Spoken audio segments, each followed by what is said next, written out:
Infinix পূর্বে অনেক অসাধারণ ফোন দেখিয়েছিল, কিন্তু এবার তারা বুঝিয়ে দিল অন্যান্য ফোন কোম্পানির চাইতে তারা কোনো অংশে কম নয়।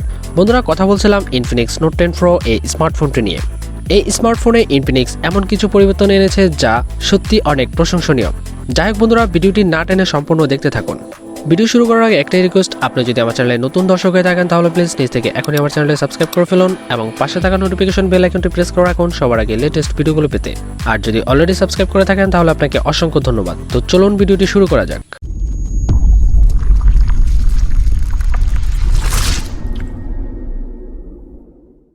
বন্ধুরা, কথা বলছিলাম ইনফিনিক্স নোট 10 প্রো এই স্মার্টফোনটি নিয়ে।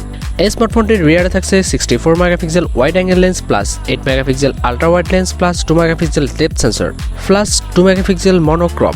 এই ফোনটির ফ্রন্টে থাকছে 16 মেগাপিক্সেল ওয়াইড অ্যাঙ্গেল লেন্স। এই ফোনটি দিয়ে আপনারা সর্বোচ্চ ভিডিও রেকর্ড করতে পারবেন 4K 30 fps এ। এই ফোনটিতে কালার পেয়ে যাবেন black, purple plus Nordic secret. এই ফোনটির বিল্ড ম্যাটেরিয়ালে থাকছে glass front plus plastic back plus plastic frame. এই ফোনটির ডিসপ্লেতে থাকছে 6.95 ইঞ্চির IPS LCD touch screen with 90Hz refresh rate.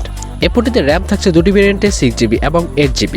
এই ফোনটিতে রোম থাকছে দুটি ভেরিয়েন্ট 128GB এবং 256GB।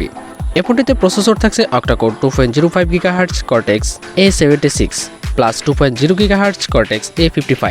এই ফোনটিতে চিপসেট থাকছে MediaTek Helio G95 12 ন্যানোমিটার। এই ফোনটিতে GPU থাকছে Mali G76 MC4। Operating system Android 11, network থাকছে 2G plus 3G plus 4G support. এই ফোনটির সাউন্ড সিস্টেমে থাকছে 3.5mm Jack with dual speaker. এই ফোনটিতে ফিঙ্গারপ্রিন্ট থাকছে সাইড মাউন্টেড এবং এই ফোনটির ব্যাটারি থাকছে লিথিয়াম পলিমার 5000 mAh। এই ফোনটিতে চার্জিং হিসেবে পেয়ে যাচ্ছেন USB Type-C পোর্ট এবং 33 ওয়াটের ফাস্ট চার্জিং সুবিধা, যেটি দিয়ে ফোনটি 70% চার্জ করতে 41 মিনিটস টাইম লাগবে। এই ফোনটিতে ওয়েট থাকছে 207 গ্রামস এবং এই ফোনটির অফিসিয়াল প্রাইস বাংলাদেশি টাকায় ধারণা করা হচ্ছে 25,000 টাকার মধ্যে থাকবে। যাই হোক বন্ধুরা, সর্বোপরি আমরা এই ফোনটির ভালো দিক এবং খারাপ দিক নিয়ে যদি কথা বলি তাহলে ভালো দিকে থাকছে fine front and back camera, 90Hz refresh rate, huge RAM এবং ROM, gaming chipset MediaTek Helio G95, থাকছে অ্যান্ড্রয়েড 11 এর সাপোর্ট এবং থাকছে 3.5mm Jack with dual speakers. পেয়ে যাচ্ছেন 33 ওয়াটের ফাস্ট চার্জিং সুবিধা এবং একাধিক কালার্স। আর যদি খারাপ দিক নিয়ে কথা বলি তাহলে যে দামে রিলিজ হওয়ার কথা সে দাম অনুযায়ী ডিসপ্লেটা সুপার অ্যামোলেড অথবা অ্যামোলেড ব্যবহার করা দরকার ছিল। আর ডিসপ্লে সাইজটা এত বড় না করে 6.7 ইঞ্চির মধ্যে রাখলে মোটামুটি ভালো হতো। এই দামে বাকি সব আমার কাছে ওভারঅল ভালো মনে হয়েছে।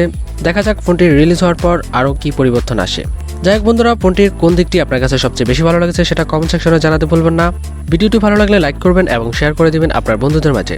ভিডিও শেষ করার আগে একটাই রিকোয়েস্ট, আপনি যদি এখনও আমার চ্যানেলে সাবস্ক্রাইব না করে থাকেন তাহলে প্লিজ নিজ থেকে এখনই আমার চ্যানেলে সাবস্ক্রাইব করে ফেলুন এবং পাশে থাকা নোটিফিকেশন বেল আইকনটি প্রেস করে রাখুন সবার আগে এরকমই লেটেস্ট ভিডিওগুলো পেতে। তো বন্ধুরা, দেখা হচ্ছে পরবর্তী ভিডিওতে। সে পর্যন্ত সবাই ভালো থাকুন, সুস্থ থাকুন। আল্লাহ হাফেজ।